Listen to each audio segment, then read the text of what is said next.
అందరికీ నమస్కారం. Welcome to చిన్ని కన్నీ వ్లాగ్స్. మేము ప్రజెంట్ అనంతసాగర్ సరస్వతీదేవి టెంపుల్కి వెళ్తున్నాము.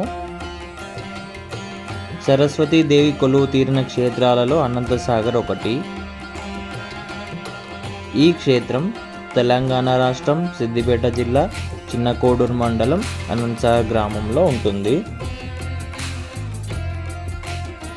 ఈ క్షేత్రం సిద్దిపేట నుండి 22 కిలోమీటర్ల దూరంలో మరియు హైదరాబాద్ నుండి 125 కిలోమీటర్ల దూరంలో సిద్దిపేట కరీంనగర్ మార్గంలో ఉంటుంది.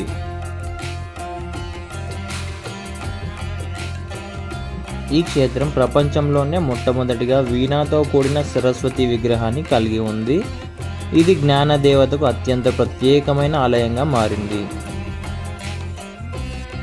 అష్టకల నరసింహారామ శర్మ అనే ఉపాధ్యాయుడు మరియు పండితుడు 1980 నుండి తన సొంత సంపాదనతో దీన్ని నిర్మించాడు. ఈ ఆలయం దక్షిణ భారత శైలి నిర్మాణ శైలిని కలిగి ఉంది. ఇక్కడ సరస్వతీదేవి నిలబడి వీణా వాయించే భంగిమలో ఉన్నట్లు చిత్రీకరించబడింది.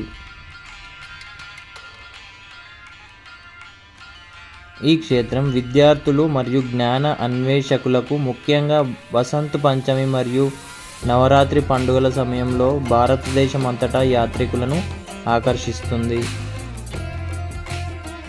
ప్రతి గురువారం అమ్మవారికి ప్రత్యేక పూజలు జరుగుతాయి. ఇక్కడ ప్రత్యేక విశిష్టత ఏంటంటే అష్టదోణెలు ఉండేవన్నమాట. కాలక్రమేణా ఆ దోణెలు 3 దోణెలుగా మాత్రం మిగిలిపోయాయి. రాగి దోణె, పాల దోణె, చీకటి దోణె మాత్రం ఉన్నాయి. దర్శనం ముగించుకున్న తర్వాత మేము దోణెల సైడ్కి వెళ్ళాము.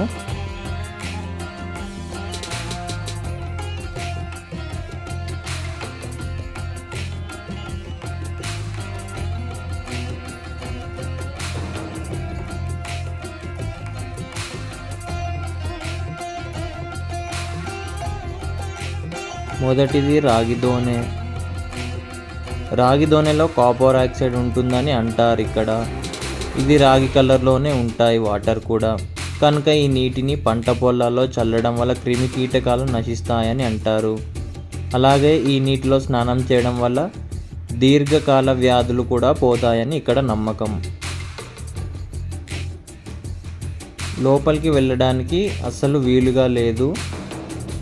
చాలా మెయింటెనెన్స్ చేయాల్సి ఉంటుంది ఇక్కడ. రెండవది పాల దోణె. ఇక్కడ నీళ్లు పాల వల్లే తెల్లగా ఉండేవట. ఈ నీళ్లు మంచి బలాన్ని ఇస్తుందని ఇక్కడ నమ్మకం. మరియు మూడవది చీకటి దోణె. ఈ దోణె పూర్తిగా చీకటిగా ఉంటుంది. ఇందులో దొరికే నీళ్లు గంగాజలం వల్ల స్వచ్ఛమైనదని ఇక్కడ నమ్మకం. ఈ 3 దోణెలను దగ్గరగా చూపించడానికి ట్రై చేశాం కానీ అస్సలు వీలవ్వలేదు.